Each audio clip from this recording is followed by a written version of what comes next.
secara perspektif hukum, seharusnya kasus Nikita ini bisa dilakukan perdamaian berdasarkan restoratif justice.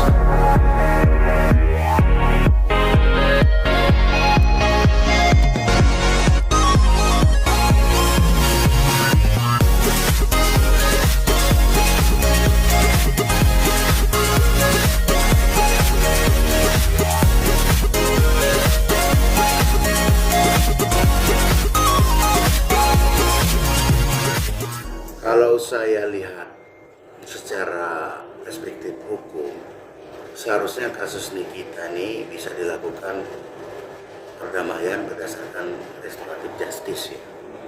Tapi kan syarat restoratif justice itu adanya kesadaran hukum dulu bahwa perbuatan dia ini sudah masuk dalam unsur pidana.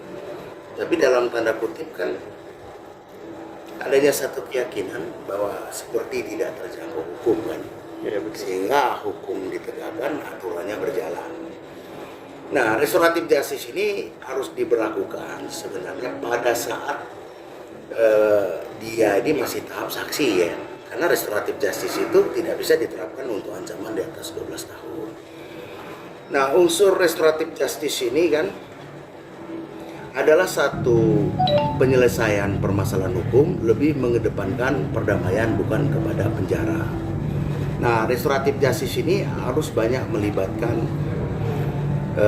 seperti pelaku, korban, orang tua korban, dan lebih ditingkatkan lagi sampai ke tokoh agama dan tokoh masyarakat. Nah, syaratnya juga adanya keinginan juga, baik pelapor maupun terlapor untuk perdamaian secara restoratif justice. Ada ketentuan restoratif justice ini yang tidak bisa dilakukan apabila adanya penolakan dari masyarakat, penolakan dari publik. Nah, saya lihat waktu dia sudah tersangka seperti ada keyakinan dan kesadaran ya. Jadi menurut saya upaya restoratif justice ini sudah tidak bisa lagi ya, karena waktu dia di kepolisian tadi, karena saya lihat bukan perkara beliau ini yang perkara berat ya, masih dianggap biasa. Namun dalam tanda kutip sekali lagi saya katakan, beliau ini lebih banyak kepada maaf kata overacting ya, daripada penyadaran terhadap kesalahannya. Ya itulah kurang lebih. Justru itu kan dari tadi akan awal saya katakan, saya kalau mendampingi klien dalam perkara, saya sudah tahu bahwa ini ditemukan unsur atau tidak. Nah, saat itulah kita melakukan upaya, seharusnya upaya memberikan masukan kepada klien untuk lebih baik melakukan satu perdamaian dengan cara restoratif justice. Tapi karena ada keyakinan lain yang kurang berdasar menurut saya secara hukum ya, biasanya orang itu lebih percaya diri setelah terbukti dia naik menjadi tersangka, baru terjadi kesadaran diri gitu.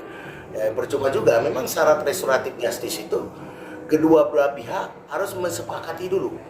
Kenapa tidak dilakukan waktu awal secara personal, keyakinan untuk pendekatan kepada terlapor, permohonan maaf. Orang Indonesia kan pemaaf ya, lalu minta diadakan satu perdamaian secara restoratif. Tapi kalau kedua-duanya egonya sama, atau yang pihak satu lagi lebih yakin kepada dirinya tidak akan tersangka, ya sulit juga ya, karena hukum itu biasanya baru terasa bila mana sudah naik menjadi tersangka. Itu biasa yang terjadi. Tapi kan waktu sudah terlambat. Kurang lebih begitulah. Bahkan memaksa. Makanya setiap undang-undang yang diberlakukan itu adalah hukum positif, hukum yang harus ditegakkan dan dijalankan. Ya itu biasa. Orang ego tinggi, menentang dan lain sebagainya. Nanti tunggu aja keputusan dari majelis. Ya apalagi di ancaman 12 tahun itu menurut saya sangat berat ya. Biasanya banyak sekali yang terjadi ya, kesadaran itu baru timbul setelah diputus perkaranya. Tapi itu kan sudah dianggap percuma. Karena kita kalau dalam menghadapi permasalahan hukum, maka di sini kita harus lebih sopan ya, lebih tahu diri, lebih menghargai. Menurut saya apa yang telah dijalankan oleh penegak hukum itu udah benar ya. Kalau hukum ditegakkan maka aturan.